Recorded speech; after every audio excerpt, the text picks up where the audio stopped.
Corona virus பரவலை கட்டுப்படுத்த முடியாமையோ அதுக்கு சரியான ஒரு மருந்த கண்டுபிடிக்க முடியாமையோ திணறிட்டு இருக்கிற நமக்கு இப்போதைக்கு மருந்தா இருக்கிறது நோய் எதிர்ப்பு சக்தியை அதிகரிக்கக்கூடிய உணவுகள் மட்டும்தான். அதனால அதிக நோய் எதிர்ப்பு சக்தி உள்ள சத்தான உணவுகளை தேடி தேடி சாப்பிடுறோம். இந்த மாதிரி ஒரு சமயத்துல கருங்கோழி இறைச்சிக்கு வரவேற்பு அதிகரிச்சிருக்கு. இந்த கோழியோட இறைச்சியை சாப்பிட்டா உடம்புல நோய் எதிர்ப்பு சக்தி அதிகரிக்கும் அப்படின்னு பலரும் நினைக்கிறதால நாளுக்கு நாள் இந்த இறைச்சிக்கான தேவையும் விலையும் அதிகரிச்சுட்டே போகுது. ஜனவரியில 450 ரூபாய்க்கு விற்பனை செய்யப்பட்ட 1 கிலோ கருங்கோழி கறி இப்போ 1000 ரூபாய்க்கு விற்பனை செய்யப்படுது. 15 ரூபாய்க்கு விற்பனை செய்யப்பட்ட கருங்கோழி முட்டை ஒண்ணு இப்போ 20 ரூபாயா உயர்த்தப்பட்டிருக்கு. இத வாங்குறவங்களோட எண்ணிக்கையும் ஒரு பக்கம் அதிகரிச்சுட்டே வருது. சரி, மற்ற கோழிகளுக்கும் கருங்கோழிகளுக்கும் அப்படி என்ன வித்தியாசம்? கருங்கோழி கறியில உள்ள சத்துகள் என்னென்ன அப்படின்னு சொல்லி சித்த மருத்துவரான விக்ரம் குமார் கிட்ட கேட்டோம். அவர் சொன்ன தகவல்கள் என்னென்ன அப்படின்னு பார்க்கலாம். மத்திய பிரதேசத்தோட நாட்டுக்கோழி வகையை சேர்ந்தவைதான் இந்த கடக்நாத் கருங்கோழிகள். இந்த கோழிகளோட உடம்புல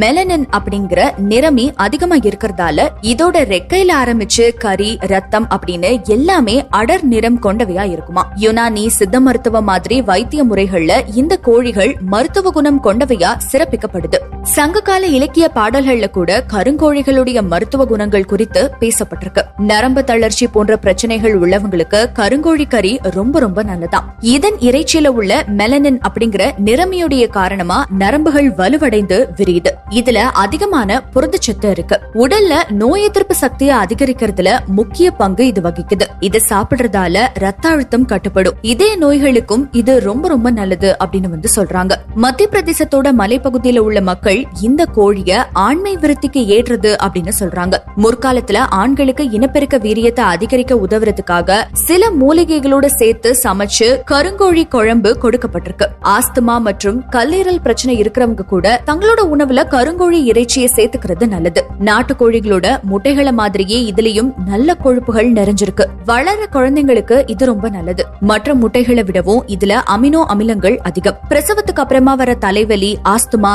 சிறுநீரக வீக்கம் இதெல்லாத்துக்கும் சிறந்த ஒரு மருந்தா இந்த முட்டைகள் பரிந்துரைக்கப்படுது. சிரங்கு, வாதம் போன்ற நோய்கள் கருங்கோழி கறியால குணமாகும் அப்படின்னு சித்த மருத்துவம் சொல்லுது. பெருங்காயம், மிளகு, பிறப்பங்கிழங்கு அப்படின்னு பல மருத்துவ மூலிகைகளை சேர்த்து பண்ணப்படுற கருங்கோழி சூரணத்தால விக்கல், மூலம், வாயு இதெல்லாமே நீங்கும் அப்படிங்கறதுக்கான பாடல் குறிப்பும் உண்டாம். பெண்களுக்கு ஏற்படுற மாதவிடாய் பிரச்சனைகளை சரி செய்யக்கூடிய சக்தியும் கருங்கோழிக்கு உண்டு. குழந்தைகள் ஆரம்பிச்சு பெரியவங்க வரைக்கும் யாரு வேணாலும் இத உணவுல சேர்த்துக்கலாம் அப்படின்னு சொல்லி முடிச்சாரு சித்த மருத்துவரான விக்ரம் குமார். மேலும் இதே மாதிரி தகவல்களை தெரிஞ்சுக்கிறதுக்கு மறக்காம விகடன் வெப் டிவியை சப்ஸ்கிரைப் பண்ணுங்க.